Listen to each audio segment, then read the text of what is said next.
um, initial split between Catholic Christianity and Eastern Orthodox Christianity occurred in the year 1054. It's about 500 years later that another split occurs between Catholics and Protestants, and this is limited to Western Europe. Now, it's going to be major events that occur in the period between 1054 and 1500 that will set the stage for this split. Notably,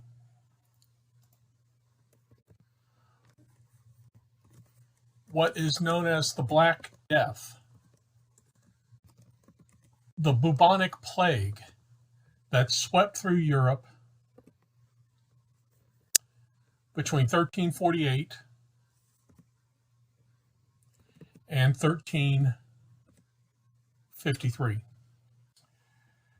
This plague that swept through Europe decimated the population. Nearly 2/3 of the European population was wiped out as a result of this plague. And this, as you can imagine, creates a tremendous amount of social and political and economic disruption.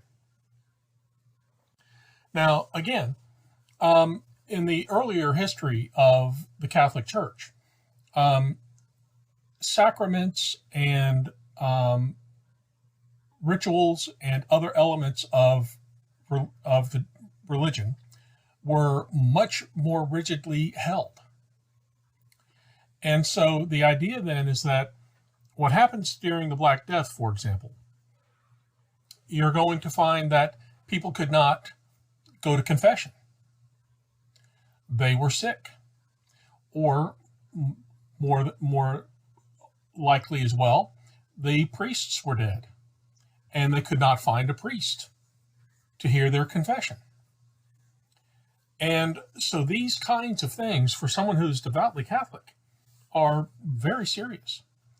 And even worse, if you were to die without having your last rites administered by a priest, then you could not go to heaven. And you could have been the purest soul. But because you did not have your last rites administered by a priest, you could not get to heaven. And again, in the midst of the plague, this is a difficult scenario because, again, priests are dying. The plague originally was only transmitted by bodily fluids. And the plague there's a very limited, a more limited transmission process in which what would happen is that you would have fleas who would be on rats. And because of the lack of hygiene, the lack of just general knowledge about poor sanitation, rats lived among humans. And fleas lived on humans as they lived on rats and other animals.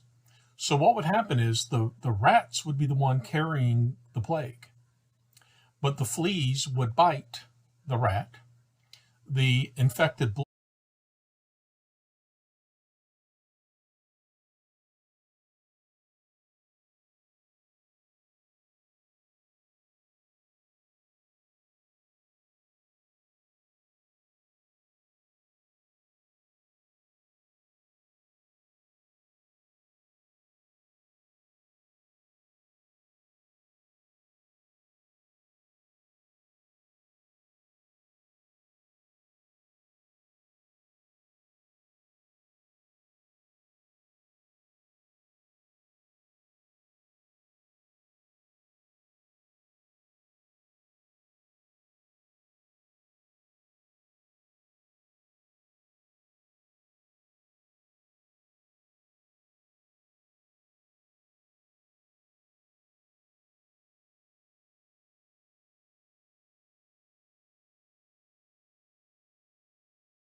of the rat would get into the flea, and then the flea would land on a human, and the flea would bite the human, and then that would be the infected blood from the flea would then be introduced to the human, and that's how they would get the plague. But the plague will mutate and become airborne, and so then you'll have the two methods of transmission: transmission by bodily fluid, but also by simply breathing the same air of an infected person. You could get the plague. And so then, before anyone could really appreciate how devastating this disease was, you had priests all over Europe in very close quarters with people who are dying from the plague, administering the last rites. But then these priests become infected, and then they die. And then as the plague continued to sweep through various parts of Europe, you just began to find more and more people dying without having their last rites administered, simply because there were no priests available. In other words, through no fault of their own, they were being denied the ability to get to heaven because there was not a priest available to administer their last rites. Now, as I said, these sacraments were held much more rigidly in the earlier history of the Catholic Church. That is no longer the case. Again, you find people dying today in car accidents, and the last rites are not administered by a priest. Again, people dying of COVID-19. There were standards that were then put in place for people dying recently of COVID-19. So again, these sacraments that I'm talking about are not as rigidly held in today's world as they were in this earlier period in time. So after the plague is over, a lot of Catholics begin to question the validity of these sacraments. And this is going to begin to set the stage for questioning of Catholic doctrine. And this is the kind of thing that's going to begin to set the stage for more questions. Now, another consequence of this,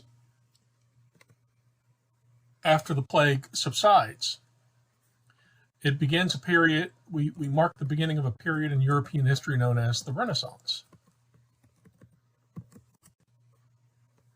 And the Renaissance, what it refers to is it's a rebirth of culture, and a major element of the Renaissance is art and architecture. And what much of the art and architecture was about was revitalizing the image of the church and trying to restore faith in religion. And so this is why much of the art of the Renaissance depicts biblical characters, biblical stories. Again, most Europeans couldn't read. And one of the main purposes of the priest would be then to communicate the word of God to the parishioners, to the priest's congregation, because the priest could read. But in many areas of Europe, most of the congregations, if not all of the congregations, could not read. And so, as the old adage goes, a picture is worth 1,000 words. And having these artists paint depictions of biblical characters like Moses and David, statues of Moses and David, again, brings them to life. And the idea then is that that is a driving force behind much of the art of the Renaissance. Now, again, not all of the art of the Renaissance was religious in nature, but a significant chunk of it was. And a lot of these artists and architects, Leonardo da Vinci, Michelangelo, think of the Sistine Chapel and that famous painting at the top by Michelangelo of the Sistine Chapel of the creation, where you've got the hand of God extending and Adam and their fingers coming together on the top, again, the ceiling of the Sistine Chapel. This cost a tremendous amount of money. And so the church began to focus on raising money to pay for these building programs, to pay for these the commissions for these artists. And this then creates a situation where there's increased priority on the part of many elements within the Catholic Church hierarchy that is focused on raising money. And by the time we're getting to the late 1400s, early 1500s, there's a growing element within the Catholic community that finds this focus on raising money unseemly, corrupt, and they begin to criticize the Catholic Church for this inordinate amount focus on raising revenue. And so what you'll have then by the early 1500s, a growing call among many parts of the Catholic community where they will be calling for the Catholic Church to initiate reforms. And much of this, much of the reforms that were the focus were about curtailing both the real and perceived corruption of this focus on raising revenue by the Catholic Church. And again, initially, what we're dealing with are Catholics criticizing the Catholic Church. Catholics who have every intention on remaining Catholic, except they want these reforms. And what this sets the stage for is what we call now in history